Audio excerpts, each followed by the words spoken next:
Naghain ng kontrasalaysay sa Senador Joel Villanueva at dating Senador Bong Revilla kaugnay sa reklamong nakakuha umano sila ng kickback mula sa questionableng flood control project sa Bulacan. Giit na mga kampo ni Villanueva at Revilla, hindi sila nakinabang sa flood control projects. May unang balita si Sandra Aguinaldo. Sa pagpapatuloy ng preliminary investigation sa umanay maanomalyang flood control projects sa Bulacan, nag-file ng kanilang counter-affidavit sa Department of Justice sina Senador Joel Villanueva at dating Senador Ramon Bong Revilla Jr. Ang National Bureau of Investigation naman na siyang nagsampa ng reklamo sangkaterbang dokumento ang dala sa DOJ. Ayon sa Justice Department, ang preliminary investigation ay patungkol sa mga proyekto sa Bulacan na kinasangkutan din ng contractors na Wawaw Builders at Top Notch Catalyst Builders Inc. Sabi na DOJ, idiniklara ang mga proyektong 100% complete pero ang iba ay ghost project naman o kaya ay hindi kompleto. Naharap sina Villanueva at Revilla sa magkahiwalay na reklamo. Si Senator Bong Revilla in these 6 cases, sa respondent na po siya sa isa. Okay, tapos si Senator Joel Villanueva is also a respondent in another case in one of the 6 cases. Doon po sa 6 na yon, the charges are multiple. So we have direct bribery, indirect bribery, corruption of public officers. We have a violation of the Anti-Graft and Corrupt Practices Act, which is RA 3019.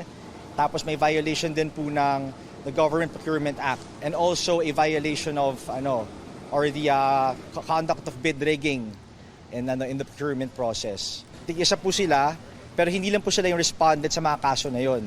So we have multiple respondents, including DPWH officials. Muli na maitinanggi ni Villanueva na nakinabang siya mula sa flood control projects sa Bulacan. Alam na alam niyo yung nangyayari tungkol sa flood control, kinamumuhian natin for so many years. Yung away namin ni Zaldico, tapos doon sa complaint, 1% daw binibigay ni Zaldico sa akin. So, that's ridiculous. Ayon sa kanyang abogado, meron silang 3 testigo kasama na rito ang staff ni Villanueva na kinilala ni dating Bulacan District Engineer Henry Alcantara bilang peng na inabutan umano niya ng 150 million pesos sa rest house sa Bulacan. Sabi ni Alcantara, para raw ito kay Villanueva bagamat hindi umano alam ng senador na mula ang pera sa flood control. Pero sabi ng kampo ni Villanueva, hindi totoo ang paratang ni Alcantara. Walang binigay. Walang binigay. So, nasaan ang pera ko? Nasa kanila siguro. Sa engineers. Saan pa pupunta? Si Revilla naman, hindi nagpaunlak ng interview pero ayon sa kanyang abogado, walang basihan ang akusasyon laban sa kanya. Matatandang idinawit si Revilla sa flood control din na Alcantara at dating DPWH Undersecretary Roberto Bernardo. Ayon kay Bernardo, tumanggap si Revilla ng 25% commission mula sa flood control. Yung mga ganitong complaint na fina-file na walang batayan, para bang final lang, para lang mangharas o mang-abala ng isang individual.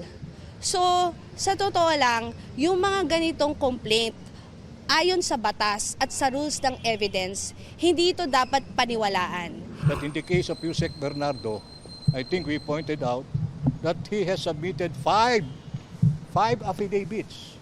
Ang tingin namin, he was trying to really enter the witness protection program. And the only way that he can be admitted is actually point to somebody higher. Kaugnay pa rin sa flood control issue, inilahat ng DOJ na gumugulong na rin ang investigasyon nito sa plunder complaint laban kay dating Representative Zaldico. There's an allegation of conspiracy. Of course, the act of plunder could not have been committed by one individual alone. Of course, necessarily, may makasama siya dyan. Hiningan namin ang reaksyon ng abogado ni Ko pero wala pa itong tugon. Ito ang unang balita. Sandra Aguinaldo para sa GMA Integrated News.